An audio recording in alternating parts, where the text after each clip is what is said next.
Tugas demonstrasi kontekstual modul 1.4 penerapan segitiga restitusi. Profil fasilitator Bapak Iswan Bangsawan SPD, CGP Angkatan 10, Yedina Trirahayu, dan pengajar praktik Ibu Bertawina MPD. Segitiga restitusi. Segitiga restitusi adalah proses menciptakan kondisi bagi murid untuk memperbaiki kesalahannya dengan karakter yang lebih baik, antara lain lebih bertanggung jawab terhadap kesalahannya dan mandiri. Dalam segitiga restitusi, terdapat tahap-tahapan validasi kebutuhan, menanyakan keyakinan, dan menstabilkan identitas. Ada pula pertanyaan-pertanyaan dalam segitiga restitusi. Yang pertama, nilai-nilai apa yang telah kamu sepakati? Kamu ingin menjadi orang seperti apa? Kamu bukan satu-satunya yang pernah melakukan hal ini, dan setiap orang pasti pernah melakukan kesalahan. Adakah cara yang lebih efektif untuk mendapatkan apa yang kamu butuhkan? Dan kamu tentu punya alasan mengapa melakukan hal itu. Menstabilkan identitas. Kesalahan adalah bagian dari proses pembelajaran. Menggeser identitas gagal ke identitas sukses. Validasi tindakan yang salah. Berdasarkan prinsip setiap perilaku berupaya memenuhi suatu kebutuhan tertentu. Guru akan bergeser dari pemikiran stimulus respon menjadi proaktif. Mengenali dan mengakui kebutuhan murid akan memperbaiki hubungan dengan murid. Menanyakan keyakinan. Murid akan diberikan pertanyaan-pertanyaan bermakna untuk memunculkan motivasi secara intrinsik. Mampu mengaitkan keyakinannya dengan tindakan yang salah. Kasus Bintang. Bintang adalah ketua kelas di kelas 3. Pada saat jam bel berbunyi, seperti biasa melakukan kegiatan baris berbaris di depan kelas. Tetapi seringkali anak laki-laki susah untuk tertib dan menimbulkan keributan dalam barisan, sehingga membuat Bintang marah dan berteriak kepada teman-temannya sehingga terjadilah keributan. Selamat pagi Bintang. Selamat pagi, Bu. Ada apa nih? Tadi Ibu mendengar kalau kamu ribut dengan teman-temanmu ketika di depan kelas sedang berbaris ya? Ya, Bu, saya kesal dengan mereka. Saya sudah menyiapkan mereka untuk berbaris dengan rapi di kelas. Saya sudah berteriak-teriak dengan suara lantang dan menyiapkan barisan, tetapi mereka malah ngobrol di barisan dan membuat keributan. Oh gitu. Pantas saja kamu marah dan kesal. Jika menjadi Bintang, tentu saja Ibu akan marah dan kesal kepada mereka. Lalu apa yang Bintang lakukan selanjutnya? Karena saya merasa kesal dan marah, saya akhirnya membentak-bentak mereka, Bu. Oh gitu. Tetapi kamu melakukan itu karena alasan tertentu kan? Iyalah, Bu. Masa saya diam saja ketika saya menyiapkan, tetapi teman-teman malah ribut dan tidak mendengarkan arahan dari saya.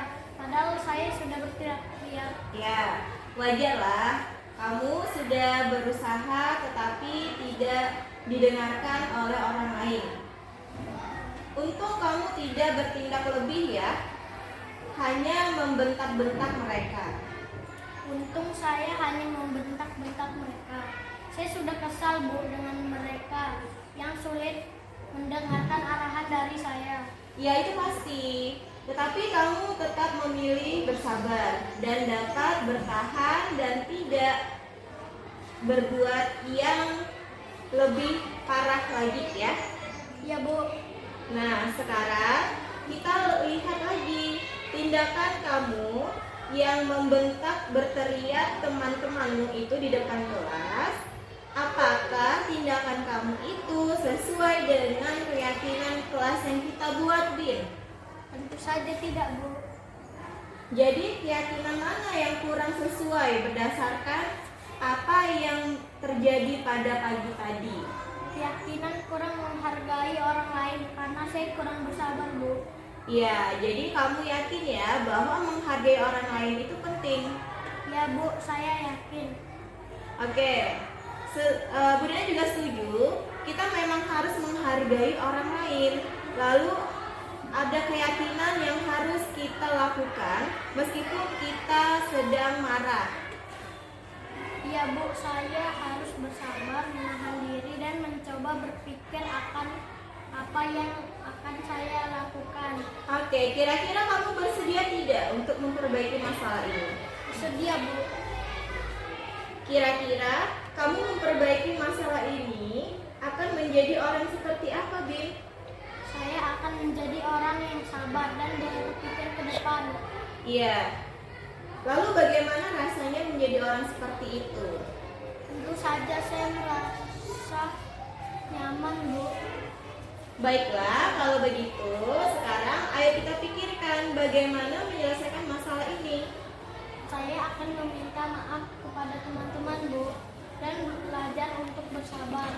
Iya, baik, benar. Ibu juga akan mengajak teman-teman kalian yang di kelas untuk menghargai orang lain ketika berbicara, sehingga di kelas akan lebih kondusif lagi. Oke, sudah. Selamat pagi, nama saya Bintang dari kelas 3. Saya senang sekali berdiskusi dengan Bu Dina hari ini karena saya tidak dimarahi. Saya dapat bercerita tentang apa yang saya rasakan dan alami. Saya pun diajak untuk memikirkan solusi terbaik yang dapat saya lakukan untuk memperbaiki kesalahan saya. Kasus Jeremy. Jeremy dengan teman-temannya seringkali bercanda dengan mengejek nama orang tua mereka. Hal ini membuat suasana bermain menjadi gaduh. Jere, Selamat pagi, Bu. tadi ibu mendengar dari teman-teman kamu kalau kamu sering mengejek teman-teman dengan menyebutkan nama orang tua mereka ya? Iya, Bu. Jika kamu masih ingat, sudah berapa kali sih kamu melakukan itu? Sudah sering kali, Bu. Menyebutkan nama orang tua teman-teman untuk bahan bercandaan itu bukanlah satu hal yang baik, bukan? Iya, Bu. Berbuat kesalahan itu adalah manusiawi dan setiap orang pasti pernah melakukannya. Yang terpenting, kita harus mampu belajar dari kesalahan tersebut dan berusaha untuk memperbaikinya. Setuju ya, Jere? Jere, melakukan itu semua pasti ada alasannya kan? Iya, Bu. Terasa menyenangkan ketika teman-teman marah karena diejek. Jere tahu keyakinan kelas yang sudah kita sepakati. Iya, Bu.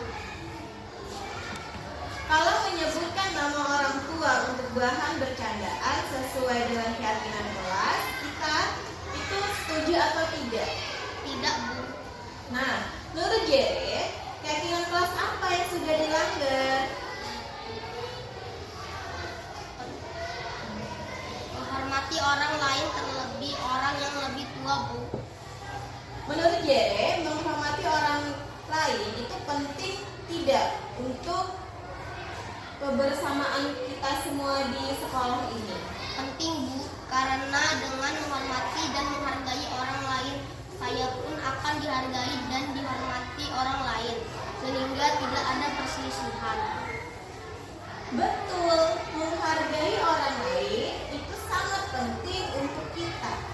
Kita dapat menciptakan suasana yang nyaman karena saling menghormati. Dengan menghormati orang lain akan membantu kita saling menjaga hubungan baik satu dengan yang lainnya.